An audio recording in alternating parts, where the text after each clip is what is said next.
दोस्तों नमस्कार। एग्जाम का अंकश चैनल पे आपका स्वागत है। मैं हूं केदारनाथ मिश्रा। दोस्तों पीसीएस परीक्षा के लिए अब केवल 2 दिन शेष बचे हैं, जिसमें एक दिन तो यात्रा में चली जाएगी और एक दिन यात्रा की तैयारी में। फिर भी थोड़ा समय निकाल के पढ़ना जरूरी है। बीपी ऊपी कंट्रोल में है ना, ध्यान रखिएगा, क्योंकि जो है सबसे ज्यादा भावनाओं पे नियंत्रण करना ही सबसे बड़ी परीक्षा है और घबराने की बिल्कुल जरूरत नहीं है। आप लोगों ने पढ़ाई बहुत की है और बाकी जो होगा देखा जाएगा। सबसे बड़ी उक्ति तो यही है, जो सामने आएगा उससे निपट लिया जाएगा। तो घबराइएगा बिल्कुल नहीं और परीक्षा की तैयारी को मेहनत से करिए। जो समय मिले अभी भी पढ़िए, क्योंकि दूर दराज जाना है तो समय लेके पहले ही निकलिएगा, ताकि वहां समय से पहले पहुंच भी जाइएगा। ठीक है, कोई ऐसी रिस्क न लीजिएगा कि जो रात में ट्रेन से चले और सुबह वहां परीक्षा में पहुंच जाए, क्योंकि बिहार पीसीएस का जो हमारा अभी का अनुभव है, 2-3 लोग हमारे परिचित हैं जो परीक्षा तक नहीं पहुंच पाए, सेंटर तक ट्रेनें लेट हो गई। ठीक है, तो ऐसी गलतियों से बचिएगा, समय से निकलिएगा। चलिए आज हम लोग करंट अफेयर्स का अपना अंतिम सेगमेंट है, खेल जगत। खेल जगत के देखिए, खेल जगत में बहुत सारे मैटर हैं, सारा पढ़ना जरूरी नहीं है, सारे से आता भी नहीं है। ठीक है ना, तो हम इसको 2 हिस्सों में पढ़ाएंगे। पहला हिस्सा है कि जो वार्षिकी है, जो चर्चित खेल व्यक्तित्व हैं, पहले हम उनके बारे में पढ़ लेंगे। ठीक है, और जो आगामी खेल का आयोजन है, जहां से प्रश्न पूछा जाता है, उसके बारे में पढ़ लेंगे। फिर जो महत्वपूर्ण खेल हैं, देखिए पेरिस ओलंपिक की एक पूरी वीडियो हमने डाली है। ठीक है, वहां आप जाके हमारी प्लेलिस्ट में उसको देख सकते हैं। पूरी वीडियो पेरिस ओलंपिक की पड़ी हुई है। ठीक है, तो उसको तो हम पढ़ाएंगे नहीं। बाकी और जो चीजें बचती हैं, जो महत्वपूर्ण लगेंगी परीक्षा की दृष्टि से, उसको जरूर बता देंगे, कम से कम समय में तेजी से बताएंगे। ठीक है ना, तो चलिए अभी जो है खेल जगत पढ़ लेते हैं, चर्चित खेल व्यक्तित्व के बारे में पढ़ लेते हैं, और उसके बाद आगामी खेल का जो आयोजन है उसके बारे में देख लेंगे जल्दी से। ठीक है ना, तो चलिए शुरू करते हैं। देखिए पहला है राफेल नडाल। चर्चित खेल व्यक्तित्व में राफेल नडाल सबसे पहले हैं। आप जानते हैं कि राफेल नडाल टेनिस के महानतम खिलाड़ी हैं। ठीक है ना, और इन्होंने अंतरराष्ट्रीय टेनिस करियर से संन्यास की घोषणा कर दी है। ठीक है, इन्हें लाल बजरी का बादशाह कहा जाता है। ठीक है, और राफेल नडाल रहने के कहाँ के रहने वाले थे, तो ये स्पेन के थे। ठीक है, बस इतना याद रखिएगा। इन्होंने अपने करियर में 23 वर्ष में 22 ग्रैंड स्लैम जीता। ठीक है ना, इतना याद रखिए बस। तो राफेल नडाल स्पेन के खिलाड़ी, टेनिस खिलाड़ी, और इन्होंने संन्यास ले लिया है। अपने करियर में कुल 22 ग्रैंड स्लैम जीता, इतना बहुत है। ठीक है, बाकी और कुछ व्याख्या लोक सेवा आयोग नहीं पूछने वाला है। अब एक और इसमें महत्वपूर्ण लाइन है कि फ्रेंच ओपन खिताब 14 बार जीतने वाले नडाल दुनिया के पहले टेनिस खिलाड़ी हैं। तो इस महत्वपूर्ण बिंदु को याद रखिएगा, फ्रेंच ओपन 14 बार जीतने वाले नडाल दुनिया के पहले टेनिस खिलाड़ी हैं। ठीक है, अगला देख लेते हैं। श्रीजेश, देखिए हॉकी में भारतीय गोल पोस्ट की दीवार कहे जाने वाले गोलकीपर श्रीजेश ने पेरिस ओलंपिक के बाद अंतरराष्ट्रीय हॉकी से संन्यास की घोषणा कर दी। ठीक है ना, और देखिए 18 वर्ष के हॉकी में अब तक जो है 328 अंतरराष्ट्रीय मैच खेले हैं इन्होंने। ठीक है, और पेरिस ओलंपिक में इन्होंने टोक्यो ओलंपिक के पश्चात पेरिस ओलंपिक में भारत को कांस्य पदक दिलाने में बड़ी भूमिका निभाई। ठीक है, और इन्होंने चौथा ओलंपिक था ये, पेरिस ओलंपिक इनका चौथा ओलंपिक था, यह भी महत्वपूर्ण बात है। ठीक है, इसे याद रखिएगा, बाकी छोड़ दीजिए। इसमें देखिए एक और महत्वपूर्ण लाइन है कि जो 16 नंबर की जर्सी है जो श्रीजेश पहनते हैं, उसे जो है किसी को नहीं दिया जाएगा, उस जर्सी को भी रिटायर कर दिया गया है। तो याद रखिएगा, जो पीआर श्रीजेश हैं, उनकी जो जर्सी है 16 नंबर की, उसे भी रिटायर कर दिया गया है। और 2017 में इन्हें पद्मश्री से और 2021 में देश के सर्वोच्च पुरस्कार खेल रत्न से सम्मानित किया गया था, यह भी याद रखिएगा। तो पीआर श्रीजेश को खेल रत्न दिया गया 2021 में, और 2017 में इन्हें पद्मश्री दिया गया। और इनकी जर्सी 16 नंबर की जो जर्सी है उसे भी रिटायर कर दिया गया है, ताकि उसे और किसी को नहीं दिया जा सकता है। ठीक है ना, अब देखिए इन्हें अगली जो इनकी नियुक्ति है पीआर श्रीजेश की, अब अंडर 21 राष्ट्रीय हॉकी टीम का इन्हें कोच हॉकी इंडिया ने नियुक्त कर दिया है। तो यह भी याद रखिएगा। अगला देख लेते हैं दिनेश कार्तिक, पूर्व भारतीय क्रिकेटर। ठीक है, इन्हें दक्षिण अफ्रीका T20 लीग SA20 का ब्रांड एम्बेसडर नियुक्त किया गया है। ठीक है, कार्तिक के अलावा दक्षिण अफ्रीकी पूर्व क्रिकेटर AB डिविलियर्स को भी लीग का एम्बेसडर बनाया गया है। अब अगला देखते हैं दीपा मलिक, एशिया पैरालंपिक की 34वीं कार्यकारी बोर्ड की बैठक में दीपा मलिक को एशियाई दक्षिण एशिया के लिए उप क्षेत्रीय प्रतिनिधि नियुक्त किया गया था। ठीक है ना, देखिए यह नियुक्ति पैरा स्पोर्ट्स में लैंगिक विविधता और एथलीट केंद्रित नेतृत्व के लिए एक महत्वपूर्ण कदम है। तो देखिए दीपा मलिक आप जानते हैं पैरालंपियन है, और एशिया पैरालंपिक समिति के 34वीं कार्यकारी बोर्ड में इनको एशियाई दक्षिण एशिया के लिए एक उप क्षेत्रीय प्रतिनिधि नियुक्त किया गया था। ठीक है ना, दीपा मलिक के बारे में खास यह है कि भारत की पहली महिला पैरालंपिक पदक विजेता है, और जिन्होंने 60 फुट में 2016 ग्रीष्मकालीन पैरालंपिक में रजत पदक जीता था, यह भी याद रखिएगा। ठीक है, शिखर धवन की बात कर लेते हैं। आप सब परिचित होंगे, शिखर धवन भारत के पूर्व सलामी बल्लेबाज, पूर्व हो गए हैं, ध्यान रखिएगा। ठीक है ना, 14 वर्ष के करियर के बाद जो है इन्होंने क्रिकेट के सभी प्रारूपों से संन्यास की घोषणा कर दी है। ठीक है, इतना याद रखिएगा, बहुत है। आगे देख लेते हैं।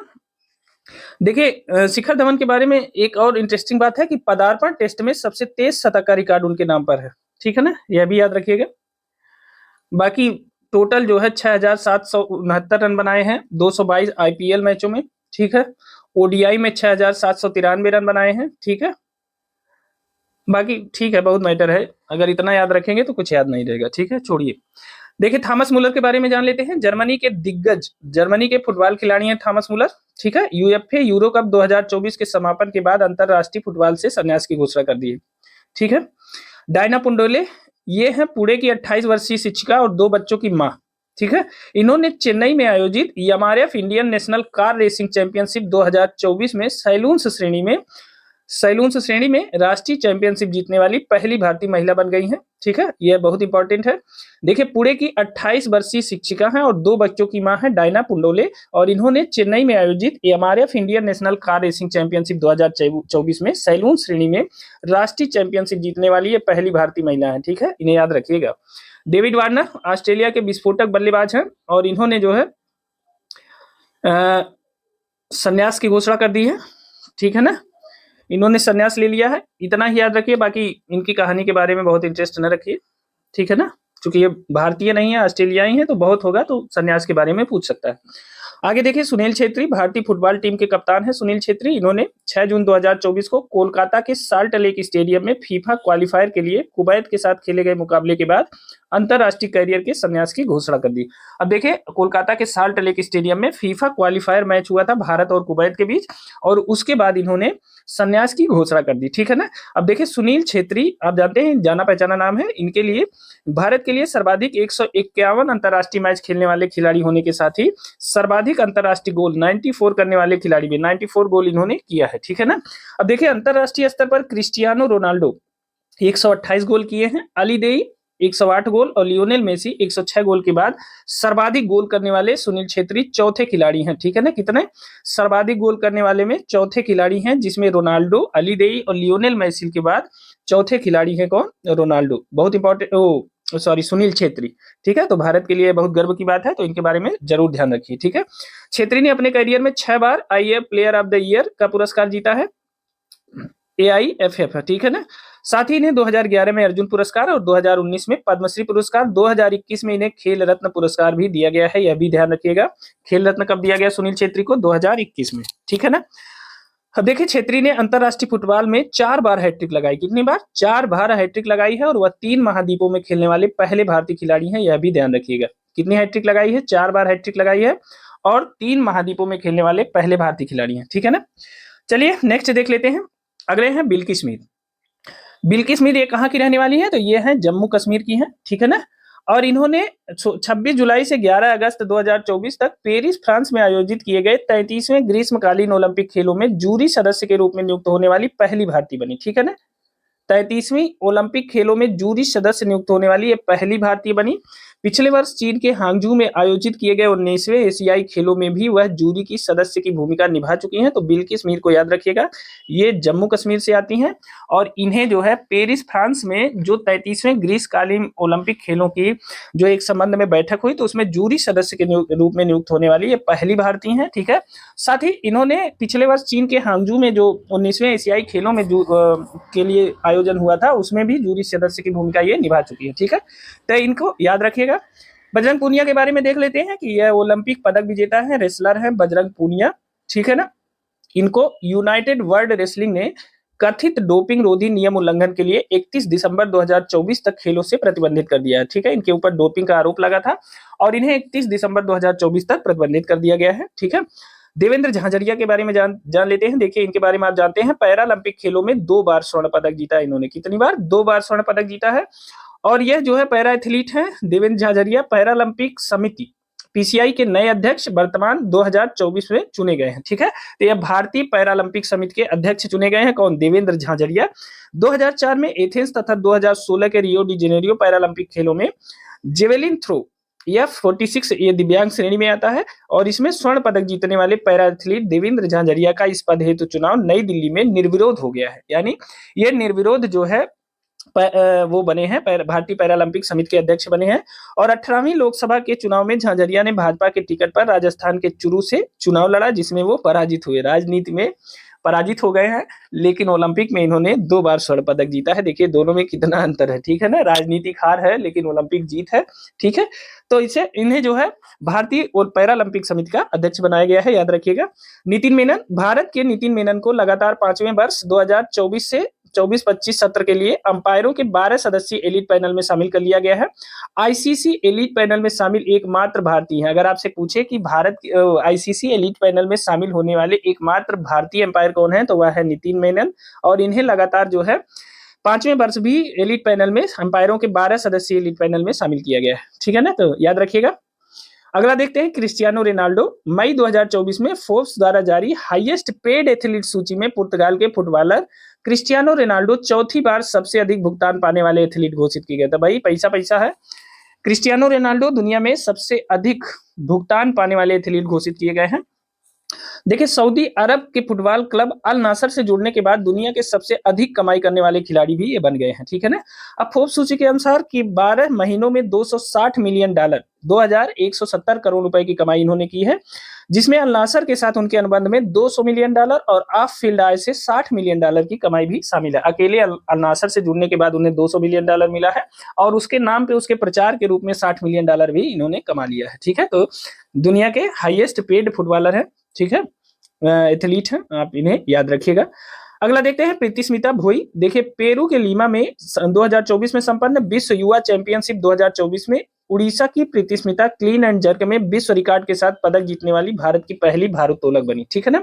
अब देखिए सबसे पहले याद रखिए कि पेरू के लीमा में संपन्न हुआ क्या, विश्व युवा चैंपियनशिप 2024, ठीक है। एक प्रश्न का उत्तर ये हो गया है। दूसरा, ये प्रीतिस्मिता भोई हैं, उड़ीसा की हैं और इन्होंने क्लीन एंड जर्क में विश्व रिकॉर्ड के साथ पदक जीतने वाली भारत की पहली भारोत्तोलक बन गई हैं। तो इन्हें बहुत इंपॉर्टेंट है, इन्हें याद रखिएगा, ठीक है ना। उन्होंने स्नैच में 57 किलोग्राम और क्लीन एंड जर्क में 76 किलोग्राम वजन उठाया, ठीक है। स्मिता 40 किलोग्राम भार वर्ग में कुल 133 किलोग्राम भार उठाकर स्नैच, क्लीन एंड जर्क और समग्र प्रदर्शन के लिए 3 स्वर्ण पदक जीते, ठीक है ना। तो इन्हें याद रखिएगा, 3 स्वर्ण पदक इन्होंने जीता है, ठीक है ना। साथ ही 40 किलोग्राम भार वर्ग में इन्होंने हिस्सा लिया था और कुल 133 किलोग्राम भार को इन्होंने उठाया है, ठीक है ना। तो इसे याद रखिएगा, ये सभी बिंदु इनके संबंध में। अगला देखते हैं सृष्टि खंडागले।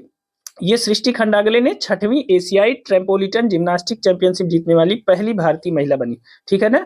और उन्होंने महिला व्यक्तिगत समूह वर्ग में रजत पदक जीता है। तो देखिए जो पहली बार बना है उसके लिए ये कहना ना पड़े कि ये इंपॉर्टेंट है, क्योंकि ये भारत के लिए पहली बार गर्व का क्षण होता है। तो आप इन्हें जरूर याद रखेंगे कि सृष्टि खंडागले ने 6वीं एशियाई ट्रैम्पोलिटन जिम्नास्टिक चैंपियनशिप जीतने वाली ये पहली भारतीय महिला बनी है और वह व्यक्तिगत समूह में उन्होंने रजत पदक जीता है, यह भी इंपॉर्टेंट है। नोवाक जोकोविच के बारे में जान लेते हैं। यह सर्बिया के टेनिस खिलाड़ी हैं, आप इनके बारे में जानते होंगे। और इन्होंने नोवाक जोकोविच ने रिकॉर्ड 8वीं बार Balkan athlete of the year पुरस्कार से सम्मानित किया गया। तो इन्हें जो है 8वीं बार Balkan athlete of the year पुरस्कार से सम्मानित किया गया था, ठीक है। और इन्होंने 2023 में अपने करियर का रिकॉर्ड 24वां ग्रैंड स्लैम भी जीता था, ठीक है। अगला देखते हैं नीरज चोपड़ा के बारे में। भारतीय ओलंपियन है और विश्व चैंपियन भाला फेंक एथलीट नीरज चोपड़ा को फरवरी 2024 में स्विट्जरलैंड के जंग फ्राउजेक में प्रसिद्ध आइस पैलेस में पट्टिका लगाकर सम्मानित किया गया। कहां? स्विट्जरलैंड के जंग फ्राउजेक में आइस पैलेस में इनके नाम की एक पट्टिका लगाई गई और इन्हें सम्मानित किया गया। इस आइस पैलेस में कई और स्टार खिलाड़ियों की पट्टिका लगी है, ठीक है। तो नीरज चोपड़ा के नाम की पट्टिका कहां लगी? यह स्विट्जरलैंड के जंग फ्राउजेक में प्रसिद्ध आइस पैलेस में लगी, ठीक है। तो याद रखिएगा। अगला देख लेते हैं। देखिए अगला महत्वपूर्ण बिंदु है जियानी इन्फेंटिनो, ठीक है। अब जियानी इन्फेंटिनो कौन है? तो यह फीफा अध्यक्ष जियानी इन्फेंटिनो को दुबई संयुक्त अरब अमीरात में 12वें मोहम्मद बिन राशिद अल मखतूम क्रिएटिव स्पोर्ट्स अवार्ड समारोह में वर्ष 2023 के अंतरराष्ट्रीय खेल व्यक्तित्व का पुरस्कार प्रदान किया गया, ठीक है। और यह पुरस्कार स्थापित कब किया गया था? तो यह है पुरस्कार 2009 में। तो देखिए जियानी इन्फेंटिनो कौन है? तो पहले सबसे जानिए कि यह है फीफा अध्यक्ष है, ठीक है। और फीफा अध्यक्ष आप जानते हैं कि फीफा फुटबॉल की बहुत बड़ी संस्था है। इसके अध्यक्ष हैं जियानी इन्फेंटिनो और इनको जो है दुबई संयुक्त अरब अमीरात में 12वें मोहम्मद बिन राशिद अल मखतूम क्रिएटिव स्पोर्ट्स अवार्ड समारोह में अंतरराष्ट्रीय खेल व्यक्तित्व का पुरस्कार प्रदान किया गया है और यह पुरस्कार 2009 में स्थापित हुआ था, ठीक है ना। तो ठीक है दोस्तों, ये थे जो महत्वपूर्ण जो है करंट अफेयर्स के जो व्यक्तित्व थे, खेल व्यक्तित्व थे, उनके बारे में थे। अब देखिए खेल में बहुत मैटर है, सारा मैटर हम ना पढ़ा पाएंगे और ना आप पढ़ पाएंगे, क्योंकि वह परीक्षा के लिए बिल्कुल उपयोगी नहीं है। उसमें से कुछ चीजों को छांट के हम पढ़ाएंगे आपको, अगली वीडियो में उसको देंगे। अभी हम जो जहां से सबसे ज्यादा प्रश्न आता है उसको देख लेते हैं, और बाकी जो खेल के अन्य हिस्से हैं, जैसे टेनिस के जो चारों ग्रैंड स्लैम है उनके बारे में, क्रिकेट के कुछ महत्वपूर्ण प्रतियोगिताओं के बारे में, और कुछ अन्य चैंपियनशिप के बारे में हम एक छोटी सी वीडियो बनाएंगे शाम तक, और उसका मैटर आपको उसमें दे देंगे। अभी जो बहुत इंपॉर्टेंट है वो है आगामी खेल आयोजन, यहाँ से प्रश्न जरूर पूछा जाता है, तो जल्दी से इसको भी देख लेते हैं। आप इसे जरूर तैयार करिएगा, क्योंकि यहाँ से प्रश्न पूछा ही जाता है, ठीक है ना। तो आगामी खेल आयोजन को देख लेते हैं।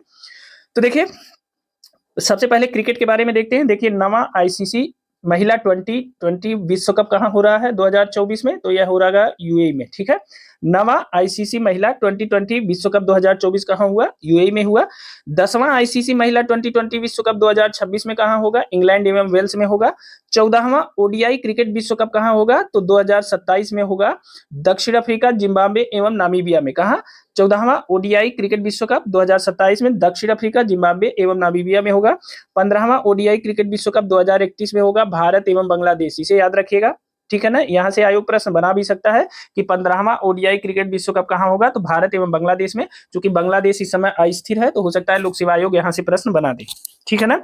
अब अगला देखते हैं, 10वां पुरुष टी20 वर्ल्ड कप 2026 कहाँ होगा, तो यह भारत और श्रीलंका में होगा। 2026 में होने वाला टी20 वर्ल्ड कप भारत और श्रीलंका को मिला के होगा, ठीक है ना। 11वां पुरुष टी20 वर्ल्ड कप 2028 ऑस्ट्रेलिया एवं न्यूजीलैंड में होगा। 2028 में होने वाला टी20 वर्ल्ड कप कहाँ होगा, यह होगा ऑस्ट्रेलिया एवं न्यूजीलैंड में। और 12वां पुरुष टी20 वर्ल्ड कप 2030 में होगा, इंग्लैंड, वेल्स, आयरलैंड और स्कॉटलैंड में, ठीक है ना। अब देखिए चैंपियंस ट्रॉफी 2025 कहाँ खेली जानी है, तो पाकिस्तान में खेली जानी है। इसको लेकर बवाल है, भारत यहाँ जाएगा नहीं, तो कोई तटस्थ जगह जरूर खोजी जाएगी। हालांकि अभी तक लिस्ट में चैंपियंस ट्रॉफी 2025 में पाकिस्तान में होने वाली, ठीक है। और चैंपियंस ट्रॉफी 2029 में कहाँ होगी, तो 2029 की चैंपियंस ट्रॉफी भारत में होगी, इसे याद रखिएगा, ठीक है। 2029 की चैंपियंस ट्रॉफी कहाँ होगी, भारत में होगी। अगला देख लेते हैं फुटबॉल। अब फुटबॉल में देखिए फीफा क्लब विश्व कप 2025 कहाँ होगा, यूएसए में होगा। फीफा क्लब विश्व कप 2025 कहाँ होगा, यूएसए में होगा।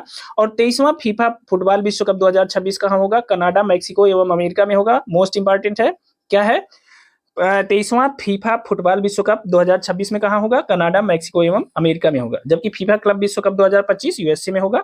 देखिए 24वां फीफा फुटबॉल विश्व कप 2030 में कहाँ होगा, मोरक्को, पुर्तगाल और स्पेन में। देखिए 23वां होगा 2026 में कनाडा, मैक्सिको, अमेरिका में फीफा फुटबॉल विश्व कप, और 24वां होगा मोरक्को, पुर्तगाल और स्पेन में, ठीक है ना।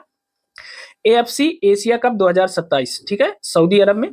एएफसी एशिया कप 2027 कहाँ होगा, सऊदी अरब में। और 10वां फीफा महिला विश्व कप 2027 कहाँ होगा, ब्राजील में। इंपॉर्टेंट है, इसे मारिएगा, इंपॉर्टेंट, ठीक है। 10वां फीफा एशियाई विश्व कप कहाँ, महिला विश्व कप कहाँ होगा 2027 में, तो ब्राजील में होगा। अब देखिए एक महत्वपूर्ण सेगमेंट है विविध का, यहाँ से कई प्रश्न पूछे जाते हैं, तो ये मिक्स्ड है, मैं आपको बताते चल रहा हूँ। आप इन सभी देखिए जितने बिंदु दिए हैं बहुत इंपॉर्टेंट है, इन सबको आपको याद होना चाहिए, ठीक है। इसमें मैं कोई मतलब उसमें स्पेशल बताने वाला नहीं हूँ, ठीक है। देखिए एशियाई शीतकालीन खेल 2025 में होगा, हार्बिन, चीन में, ठीक है, इंपॉर्टेंट है। एशियाई शीतकालीन खेल 2025 हार्बिन, चीन में होगा, और ये आने ही वाला है, ठीक है, तो इसे याद रखिएगा। एफआईएच पुरुष हॉकी विश्व कप 2026 कहाँ होगा, बेल्जियम और नीदरलैंड में। पुरुष हॉकी विश्व कप 2026 बेल्जियम और नीदरलैंड में होगा। 34वें ग्रीष्मकालीन ओलंपिक खेल 2028 कहाँ होंगे, लॉस एंजलिस, अमेरिका। 34वें ग्रीष्मकालीन ओलंपिक खेल 2028 कहाँ होंगे, तो यह होंगे लॉस एंजलिस, अमेरिका में होंगे। 35वें ग्रीष्मकालीन ओलंपिक खेल कहाँ होंगे 2032 में, तो ब्रिस्बेन, ऑस्ट्रेलिया में होंगे, यह भी याद रखिएगा। 20वें एशियाई खेल 2026 कहाँ होंगे, तो यह होंगे आइची एवं नगोया, जापान में। महत्वपूर्ण है, ठीक है, यह इंपॉर्टेंट है। 20वां एशियाई खेल 2026 आइची एवं नगोया, जापान में होगा। 21वां एशियाई खेल 2030 दोहा, कतर में होगा, ठीक है, इसे भी तैयार रखिए। 22वां एशियाई खेल 2034 रियाद, सऊदी अरब में होगा, इसे भी याद रखिए। 14वें दक्षिण एशियाई खेल, ठीक है ना, 2025 का आयोजन पाकिस्तान में है, चौकन्ने हो जाइए, क्योंकि कौन देश पाकिस्तान जाएगा कौन नहीं जाएगा, फिर भी इसे याद रखिएगा, ठीक है ना, इंपॉर्टेंट है। 14वां दक्षिण एशियाई खेल कहाँ होने वाला है 2025 में, पाकिस्तान में। विश्व बैडमिंटन चैंपियनशिप 2026 का आयोजन कहाँ निर्धारित है, भारत में। विश्व बैडमिंटन चैंपियनशिप 2026 भारत में होने वाला है। कबड्डी विश्व कप 2025 का आयोजन पश्चिमी मिडलैंड्स, इंग्लैंड में होगा, कबड्डी विश्व कप 2025। और 47वां शतरंज ओलंपियाड 2028 कहाँ होने वाला है, अबू धाबी, यूएई में। 47वां शतरंज ओलंपियाड 2028 कहाँ होने वाला है, अबू धाबी, यूएई में होने वाला है, ठीक है ना। तो आप इसे याद रखिएगा। देखिए एशियाई शीतकालीन खेल हार्बिन चीन में होने वाला है, मोस्ट इंपॉर्टेंट है। पुरुष हॉकी विश्व कप 2026 बेल्जियम नीदरलैंड में, यह भी इंपॉर्टेंट है। साथ ही 34वां ग्रीष्मकालीन ओलंपिक खेल 2028 लॉस एंजलिस में है। 20वां एशियाई खेल आइची नगोया जापान में होगा 2026 में, और 21वां एशियाई खेल 2030 में दोहा कतर में होगा, ठीक है ना। साथ ही 14वां दक्षिण एशियाई खेल पाकिस्तान में होने वाला है 2025 में, और विश्व बैडमिंटनशिप 2026 में भारत में आयोजित होने वाला है, ठीक है। तो इन महत्वपूर्ण बिंदुओं को याद रखिएगा, ठीक है दोस्तों। ये वीडियो आपको कैसी लगी हमें कमेंट करके जरूर बताइएगा। और हाँ, खेल का जो बाकी हिस्सा है, जैसे टेनिस का है, क्रिकेट का है, बिलियर्ड्स, स्नूकर का है, जो महत्वपूर्ण हिस्से हैं उसकी एक छोटी सी वीडियो मैं शाम को बनाऊंगा। उसके लिए आप निश्चिंत रहिए, बाकी और चीजों को पढ़ते रहिए। और हाँ, करंट अफेयर्स से संबंध में घटनासार से आप कुछ भी पढ़ना चाहते हैं तो आप हमारी यूट्यूब पे प्लेलिस्ट में जाइए, वहां हमने घटनासार की प्लेलिस्ट एक बनाई हुई है, जिसमें घटनासार के संबंध में कुछ हमने तो हैंड रिटन नोट्स भी दिए हैं, और कुछ डायरेक्ट पीडीएफ से आपको बहुत शार्ट तरीके से पढ़ाया है, जैसे परीक्षा में पढ़ के जाया जाता है और जैसे करंट पढ़ा जाता है, ठीक है। तो अभी के लिए इतना ही, मिलते हैं अगली वीडियो में। और हाँ, आप लोग समय से तैयारी बनाइए, समय से अपने सेंटर की तरफ निकलिए, ठीक है ना। समय लेके जाएंगे तो थोड़ा सा आसान रहेगा, ठीक है ना। तो अभी के लिए इतना ही, मिलते हैं अगली वीडियो में कुछ नए तथ्यों के साथ। तब तक के लिए स्वस्थ रहिए, मस्त रहिए और मेहनत से पढ़ते रहिए। बहुत बहुत धन्यवाद, थैंक यू।